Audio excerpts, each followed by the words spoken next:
deve savoir. Là où est le temps du Père. Ici, il y a Il n'y a pas trop tôt. il y a Il n'y a pas de trop.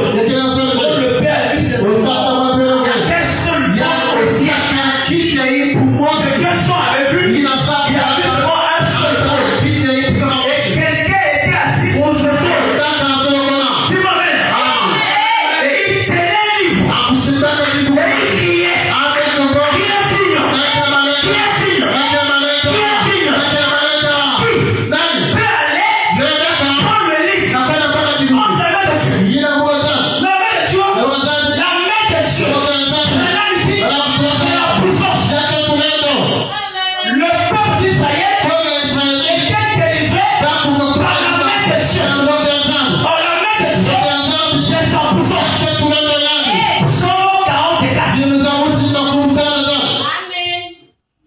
Dis-moi même.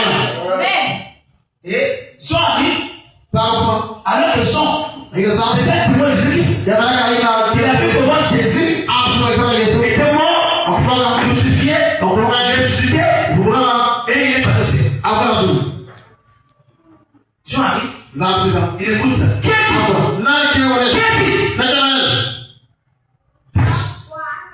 Vous savez, qui peut sauver l'autre? Avant de le péché. Savant de le péché. Branham dans le péché. Branham dit, cette exigence, ça devait être que Dieu qui pouvait l'accomplir. Amen. Jean, tu peux.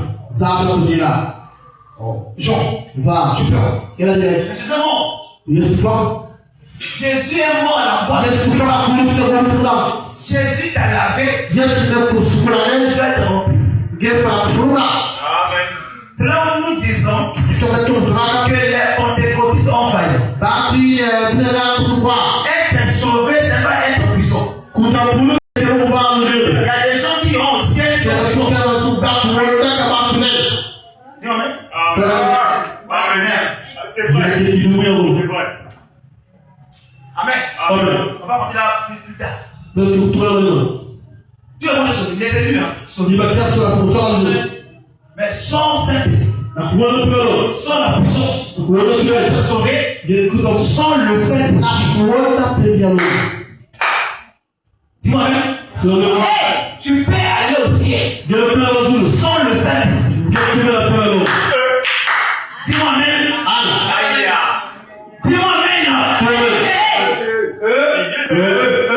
Frère Branham dit, le Saint-Esprit, c'est la puissance de Dieu pour le service. C'est lui qui a le Saint-Esprit, il est puissant. Alléluia. Ça veut dire, sa rédemption est complète. Le Saint-Esprit, c'est pas la vie éternelle. Le Saint-Esprit, c'est pas la vie éternelle. Le Saint-Esprit, c'est la puissance de Dieu qui réanime le croyant, qui restaure les chrétiens en besoin d'adon. Explique ces choses. Dis-moi même. Dis-moi même. Frère Branham dit, Pierre était sauvé sans recevoir le Saint-Esprit. Pierre, en croyant seulement à Jésus-Christ comme Seigneur Sauveur, et Branham dit Adam n'a jamais été perdu. Adam avait perdu sa puissance. Et non la vie éternelle. Il était le Fils de Dieu. Mais tu ne peux pas aller au ciel sans puissance. C'est là où je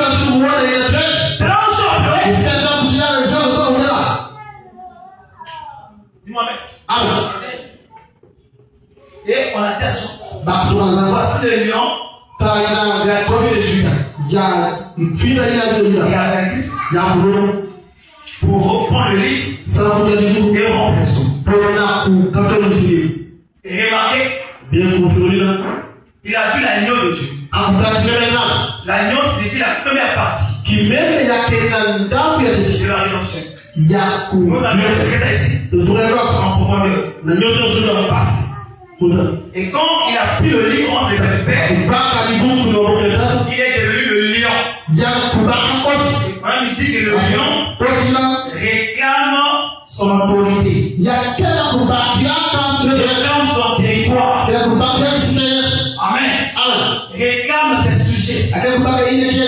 Et frère Brandy, et le livre que j'avais pris, c'était le pouvoir des élus. La puissance de Dieu qui était dans les élus de Dieu. Et Dieu devait restaurer ça.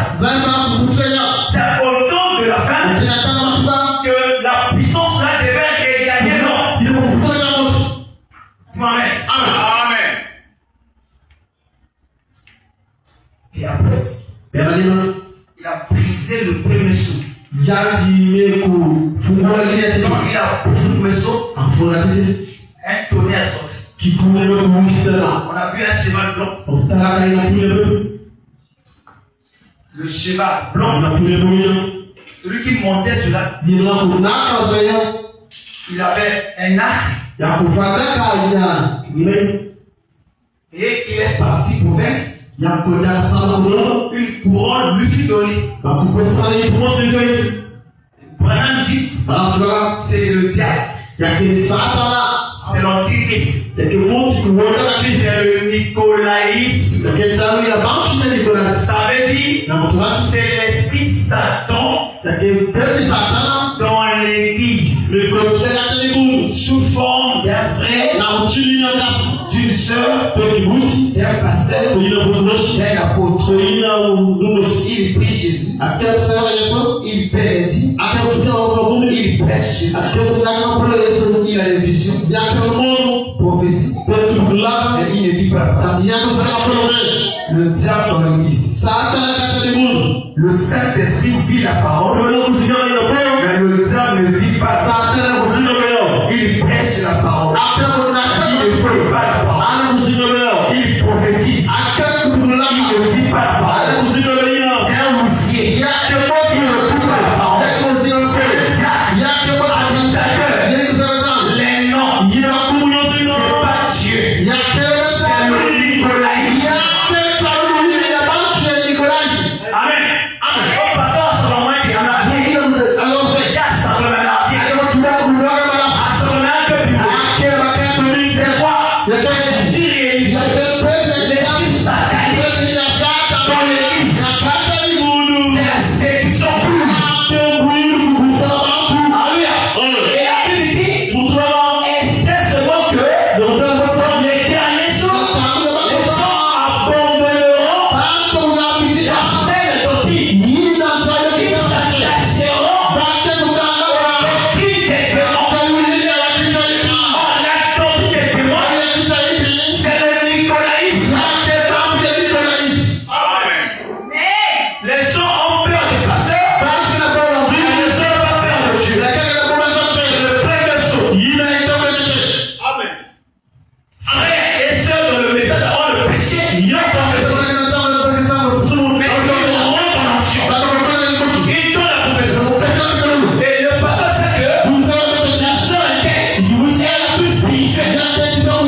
Panja. Le premier